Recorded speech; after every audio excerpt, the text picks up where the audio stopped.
Panther. Right next to him, worshiping in the same service, white guy raised his hand with his wife. I was in the Ku Klux Klan. And there they are together, just laughing and embracing and worshiping the Lord together. That's the power of the blood of this righteous remnant of one, this one who fulfills Israel's destiny.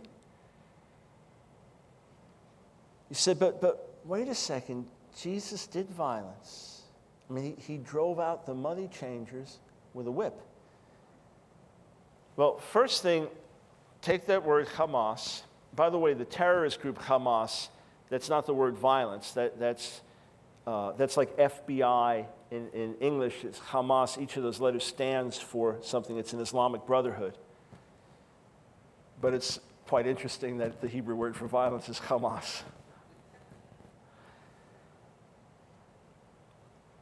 Go through the scriptures, look up every time it uses Hamas, violence, and see if driving out cattle with a whip qualifies. Just check that out. In point of fact, again, he is the picture of nonviolent resistance. He's the one who says, put your sword into its sheath. For those who live by the sword will die by the sword. He's the one that tells Pilate in John 18, if my kingdom was of this world, my servants would fight for me. This is not an earthly kingdom that's going to be fought with earthly weapons. He's the one that teaches the principle of turn the other cheek. He's the one that's known as the Lamb of God. Everyone understands why.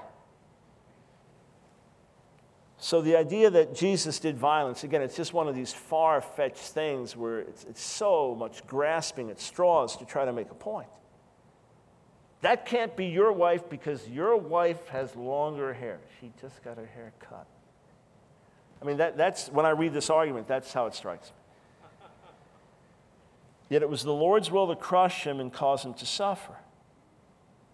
Well, hang on, let's take a look at that in Hebrew. The Lord delighted in crushing him. Hechli, he's made him sick. In Tasim Hasham Nafshod, if he'll offer himself as a guilt offering. But it says Hechli, he's made him sick. Chala, to be sick. Holy sickness, he's made him sick. Well, that could apply to Jewish people, suffering in concentration camps and various times, but how does it apply to Jesus? Actually, that word holy, sickness, can often broadly be used for suffering in the Hebrew Bible. Again, I give you all the references in Volume 3. And the general sense of he was afflicted is a perfectly legitimate way of rendering that. It does not have to mean that he died of sickness and disease. That's why many translations don't translate it that way. It's not that they're trying to prove something. It's just based on Hebrew. The usage is broader. Hang on. It's the Lord's will to crush him, cause him to suffer, make him sick. It does speak of him bearing our sickness and pain, so he certainly entered into our suffering in that respect. To see if his life will make itself a guilt offering. Very interesting passage there. Out of all of the sacrifices that were instituted for the people of Israel, the one that specifically dealt with certain intentional sins was the Asham. And yet here it says that the servant of the Lord, his soul, his life will be an Asham. It will be a guilt offering. Isn't that interesting? But wait, it says he'll cease siege and prolong his days, and the will of the Lord will prosper in his hand. Boy, I mean, it really seemed like it was working well and referred to Jesus. And you seem to have an answer for everything, but not this. He didn't have any kids. He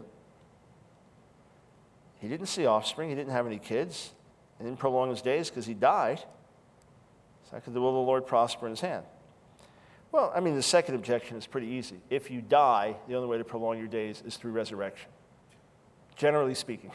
Once you die, the only way to have extended life is by being raised from the dead. At least that's been the rule thus far in human history. So since it says, I mean, look at these other passages it speaks of. He's stricken, he's smitten, he's pierced, he's crushed. Speaks of his wounds, He's oppressed, he's afflicted, he's led like a lamb to the slaughter, right? He's taken away by oppression and judgment. He's cut off from the land of the living. It speaks of his grave and his death. Sounds like he dies. I mean, how many more phrases do you need? He's going to be crushed. He's going to be beaten down. He's going to be killed. He's going to be cut off. He's going to die. He's going to go to a grave. Okay, I think we get the point. He's going to prolong his days. I call that resurrection. This clearly speaks of his preservation beyond death. You say, but what about his seed? His zerah, his seed. Well, it's interesting. Zerah simply means seed, and it could refer to a seed that goes in the ground, or it can refer to male posterity. It can refer to offspring in general. In that sense, no. Contrary to the Da Vinci Code, Jesus did not have. That's the answer. It is Jesus, and he had physical offspring. And Dan Brown is right. Forgive my sarcasm. I was involved in a debate earlier this year, dialogue debate about the Da Vinci Code, so I had to read the book and get into all of that. So, and also when I say forgive my sarcasm, as I often explain, I'm a New York Jew, so sarcasm runs in my veins. Before I was a believer, as I've often explained, it was sinful sarcasm. When I'm in the Spirit, it's sanctified sarcasm. Normally, it's somewhere in between. If you do a little study in the book of Isaiah, you'll find that sometimes this word zerah, seed, is used metaphorically. I mean, could you call human beings like a seed of serpents, by the way? And mean that they were genuinely offspring of serpents? Or is that metaphorical usage right within the book of Isaiah? Again, it's always fun to look verses up and find them. See, if you go back to the very first chapter of Isaiah, he says in the first chapter, verse 4, "Ah, sinful nation, a people loaded with guilt, zerah re'im, a seed of evildoers, children given to corruption. They've forsaken the Lord, they've spurned the Holy One of Israel, they've turned their backs on him." And elsewhere in the book, there are these descriptions of Israel as an evil seed, even a seed of serpents, vipers. Clearly metaphorical in use. To me, since we have an absolute clear picture throughout that points from every angle to Yeshua, I mean, I always find it interesting that anti-missionaries claim this can't refer to Jesus because it doesn't fit the description. Then they turn around and say, and the New Testament writers rewrote the New Testament to make this look like it was Jesus. Well, I thought you said it didn't fit the description. If they rewrote it to make it fit, how come it doesn't fit? I mean, the arguments are mutually contradictory. He doesn't fulfill any of the prophecies. They don't apply to him. The New Testament writers rewrote it to make it look like they applied. Well, did they apply or didn't they? Either you have a problem with what's written in the New Testament, or it applies.